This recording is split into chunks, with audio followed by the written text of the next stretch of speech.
Good evening and welcome to Poland Daily. My name is Natalia Moczulska and this is the news. The war in Ukraine has been going on for 139 days. Russian troops have a problem with replacing the killed and wounded soldiers. Ukrainian forces dealt a powerful blow to Putin's army. They destroyed a Russian ammunition depot in the city of Nowa Kakhovka in the Kherson Oblast. 34 dead bodies have already been found in the ruins of a residential building in the city of Taziev Yar in eastern Ukraine, which was destroyed in a Russian shelling.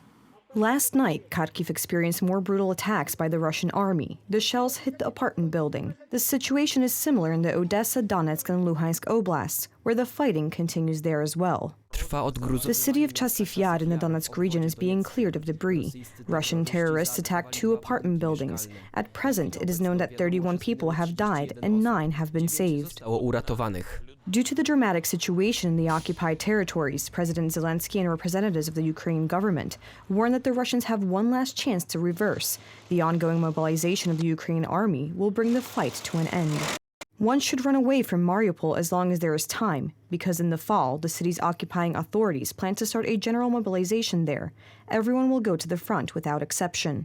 Despite the overwhelming advantage, the Russians continue to record significant damage. So far, they have lost almost 37,500 soldiers, almost 1,650 tanks, and over 800 artillery systems. Meanwhile, the United States has information that shows that Iran wants to help Russia in hostilities in Ukraine by supplying it with a significant number of drones, including combat drones. Western states and organizations that have been involved in supporting Ukraine and weakening the Russian regime since the beginning of the war received another warning from the Kremlin.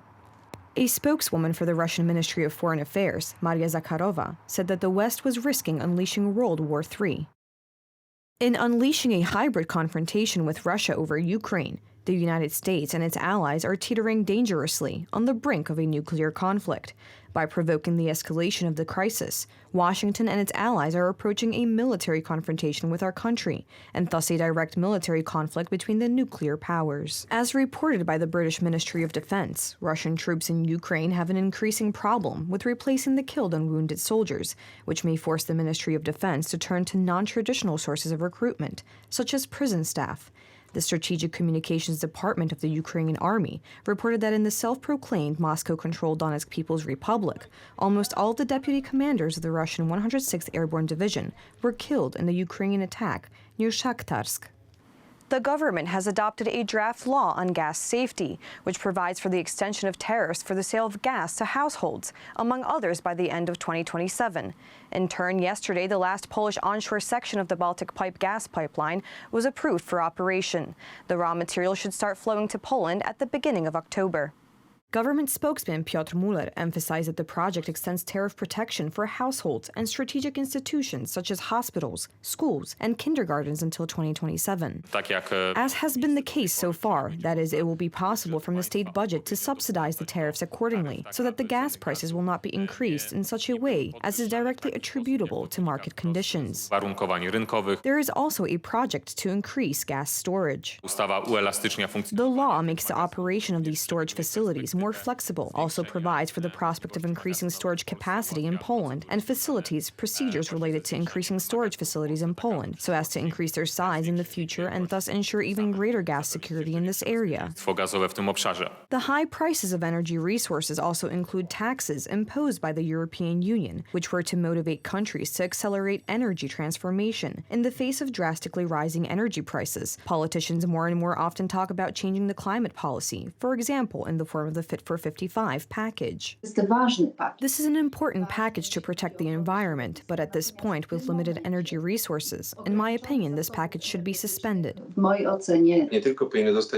only should it be suspended, but it should be thrown out to the trash. This is not currently something that is the most important matter. The process of diversifying energy sources is still progressing in Poland. Yesterday, the Technical Inspection Authority issued the last approval for the onshore section of the Baltic Pipe gas pipeline. pipeline. The Baltic Pipe gas pipeline will be launched in October. It will reach full power at the end of the year. It will flow from Norwegian deposits, which we partially have. The first contracts are already in place. There will be more. The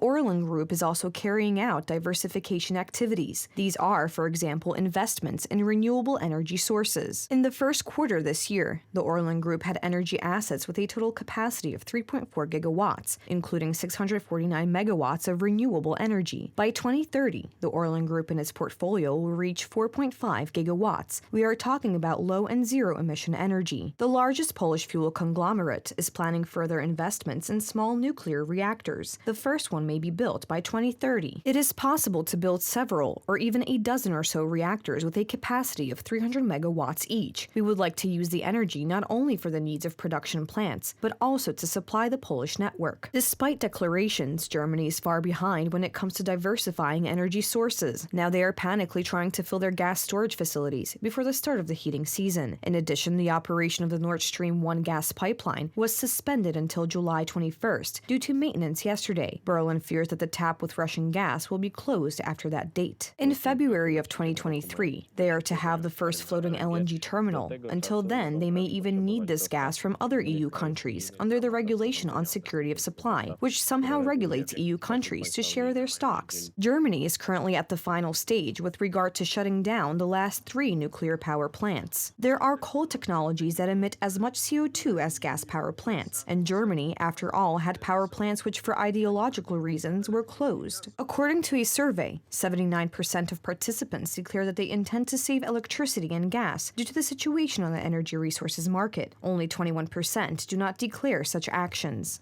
Yesterday, U.S. President Joe Biden and NASA's Chief Bill Nelson released the debut photo from NASA's James Webb Space Telescope. An image of a galaxy cluster revealed the most detailed glimpse of the early universe ever seen. Following a presidential sneak peek, today NASA unveiled more of its initial showcase from the telescope. You're seeing galaxies that are shining around other galaxies whose light has been bent. And you're seeing just a small little portion of the universe. And that light that you are seeing on one of those little specks has been traveling for over 13 billion years. And by the way, we're going back further because this is just the first image. They're going back about 13.5 billion years. And since we know the universe is 13.8 billion years old, we're going back almost to the beginning. That is the discovery that we are making. These images are going to remind the world that America can do big things. And they remind the American people, especially our children, that there's nothing beyond our capacity, nothing beyond our capacity. The first batch of full-color, high-resolution pictures, which took weeks to render from raw telescope data, were selected by NASA to provide compelling early images from Webb's major areas of inquiry and a preview of science missions ahead. The 9 billion Webb Observatory built for NASA is the largest and most powerful space science telescope ever launched. It is expected to revolutionize astronomy by allowing scientists to peer farther than before and with greater clarity into the cosmos, to the dawn of the known universe. A partnership between NASA, the European Space Agency, and the Canadian Space Agency, the Webb was launched on Christmas Day 2021 and reached its destination in solar orbit, nearly 1 million miles from Earth, a month later. Once there, the telescope underwent a months-long process to unfurl all of its components, including a sun shield the size of a tennis court, and to align its mirrors and calibrate its instruments. With Webb now finely tuned and fully focused, astronomers will embark on a competitively selected list of science projects exploring the evolution of galaxies, the life cycles of stars, the atmospheres of distant exoplanets, and the moons of our outer solar system. Thank you so much for joining us this evening. Please stay tuned for Poland Daily Weather, Poland Daily Business, and some of our other programs. But from me, it's have a wonderful evening.